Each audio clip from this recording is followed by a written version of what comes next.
Guys, आज की horror story सिर्फ एक हॉरर स्टोरी नहीं बल्कि एक दास्तान है जिसे जो भी सुनेगा उस हर इंसान को होली के रंगों में सिर्फ खून दिखेगा। कहानी एक रात की है। एक रात जब शराब, मजाक और बेवकूफी की वजह से उस गांव वालों के लिए भयानक सपना बन गया। सुनने में काफी पुरानी कहानी लगती है, लेकिन लोग कहते हैं कि आज भी जब भी होली की रात आती है उस हवेली से कुछ ऐसी चीखें निकलती है जो पूरे गाँव को थरथराने पर मजबूर कर देती है। लेकिन जिस हवेली की हम आज की कहानी में बात कर रहे हैं, आखिर वो आज भी बंद क्यों है और क्या वहाँ पर सच में कुछ ऐसा है जो इंसानी सोच के परे है, वही जानेंगे आज की स्टोरी में। लेकिन वो स्टार्ट करने से पहले, हेलो गाइस, हॉरर स्टोरीज।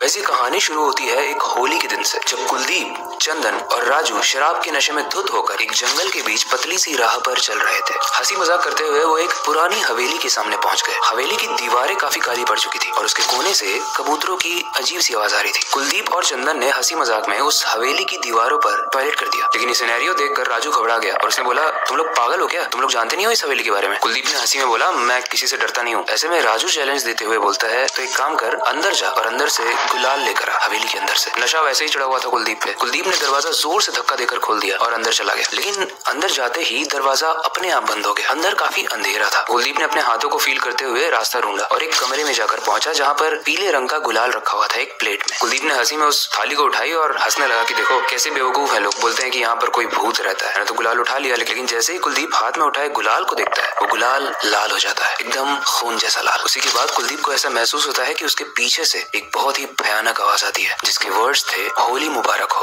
और जैसे ही कुलदीप पीछे मुड़कर देखता है, वो देखता है कि एक 10 फीट लंबा आदमी उसके पीछे खड़ा है, जिसका चेहरा जला हुआ है, एकदम काला पड़ चुका है। उसके हाथों से खून टपक रहा है और उसकी आंखों को देख के लग रहा था मानो आग उगल रही हो। लेकिन जैसे ही कुलदीप उसे देखता है और सोचता है कि वो वहां से निकले, वो कुलदीप की तरफ बढ़ने लगता है। कुलदीप वैसे तो चिल्लाते हुए भागने की कोशिश कर रहा है, लेकिन बाहर राजू और चंदन को कोई आवाज नहीं सुनाई दे रही है और कुलदीप वहां से बाहर निकलने की कोशिश भी कर रहा है तो दरवाजा तो बंद था। लेकिन थोड़ी देर बाद राजू कान लगाता है दरवाजे पे और उसे कुलदीप की आवाज सुनाई देती है। ये सुनते ही राजू और चंदन दोनों दरवाजे को धक्का देते हैं और अंदर जाते हैं। और जैसे ही वो धक्का देते हैं, कुलदीप बाहर गिरता है। उसके चेहरे पर लाल गुलाल लगा हुआ था और उसके हाथ में वही थाली थी। अब क्योंकि राजू को लगा कुलदीप तो आ गया है, होली खेलते हुए आया भाई, तो बोलता है, वाह भाई, मान गए हम तुम्हें। लेकिन जैसे ही राजू ने कुलदीप के कंधे पर हाथ रखा, कुलदीप नीचे गिर गया और उसकी पीठ देखकर राजू बहुत शॉक हो गया, क्योंकि उसकी पीठ पर बहुत बड़े बड़े पंजों के निशान थे और ऐसा लग रहा था जैसे किसी ने वहाँ का मांस नोच नोच कर खाया हो। कुलदीप के फर्श में गिरते ही राजू और चंदन वहाँ से भागने की पूरी कोशिश करते हैं, लेकिन कुलदीप के शरीर से निकल रहे खून पर उनका पैर पड़ता है और वो गिर जाते हैं फिसलकर। तभी पीछे से वही लंबा आदमी आता है और उसके हाथ में कुल्हाड़ी होती है और वो एक एक करके दोनों के सर को फाड़ देता है और फिर उनके खून को पी जाता है और तीनों लाशों को हवेली में ले जाता है। अगले दिन जब गांव वाले उस हवेली के पास आते हैं तो वो बोलते हैं कि अनर्थ हो चुका है और वो मुखिया के पास जाते हैं और मुखिया बोलते हैं कि विनाशक वापस आ चुका है। लेकिन जब गांव वाले पूछते हैं कि कौन विनाशक, कोई स्टोरी है इस हवेली की, तब वो मुखिया वो स्टोरी बताता है जो 20 साल पहले हुई थी। दरअसल गाइस, 20 साल पहले ये हवेली एक अमीर आदमी सुल्तान सिंह की हुआ करती थी। सुल्तान सिंह के बेटे का नाम था वंशज, लेकिन क्योंकि वो काफी लड़ाई झगड़ा करता था तो उसका नाम विनाशक रख दिया गया था, मजाक मजाक में। अब ये जो विनाशक था और वंशज था, ये अपने पिता से काफी नाराज रहता था, क्योंकि सुल्तान वंशज को या विनाशक को उतना काबिल नहीं मानते थे, जिसकी वजह से वो अपनी सारी जमीन जायदाद अपने दूसरे बेटे शेरदिल के नाम करना चाहते थे। ये बात जब विनाशक को पता चली तो विनाशक ने बाप और बेटे दोनों को ही मारना चाहा और उसने इन दोनों को ही हवेली में बंद कर आग लगा दी। लेकिन डेस्टिनी इतनी खराब थी कि वो आग विनाशक को भी खा गई, यानी वंशज को भी खा गई। उस दिन होली का दिन था और बाप और बेटे तो जल चुके थे, लेकिन विनाशक अभी भी तड़प रहा था। उसने काफी हेल्प मांगने की कोशिश की, लेकिन गांव वालों में से किसी ने भी हेल्प नहीं मांगी। लेकिन क्योंकि गांव में जो होली चल रही थी उसके गुलाल काफी सारा उड़कर उसके शरीर पर लगा, इसीलिए दम तोड़ने के बाद उसने अपनी आत्मा को उस गुलाल में कैद कर लिया और उस हवेली को हमेशा हमेशा के लिए बंद कर दिया। और ऐसा माना जाता है कि आज भी जो उस हवेली में जाता है वो होली खेलकर वापस आता है, लेकिन रंगों की नहीं, खून की। बट गाइस, ये प्रॉपर्टी के इश्यूज बहुत टॉक्सिक होते हैं, एक इंसान को बर्बाद भी कर देते हैं, हर रिलेशन को बर्बाद कर देते हैं। और ऐसा ही कुछ हुआ इस स्टोरी में। इस स्टोरी आपको कैसे लगी, इससे रिलेटेड कोई फीडबैक हो आप हमें कमेंट सेक्शन में बता सकते हो। इसके अलावा अगर आपके पास कोई सजेशन है उसे भी आप कमेंट सेक्शन में बता सकते हो। वक्त आ चुका है इस स्टोरी को एंड करने का और नई स्टोरी पर काम करने का, लेकिन जाने से पहले मैं बस एक ही चीज कहना चाहूंगा, अपनी क्यूरियोसिटी को डाई मत होने देना, नई चीजें सीखते रहना, अपने बेड के नीचे और खिड़की के बाहर जरूर देख लेना। मिलते हैं अगली वीडियो में।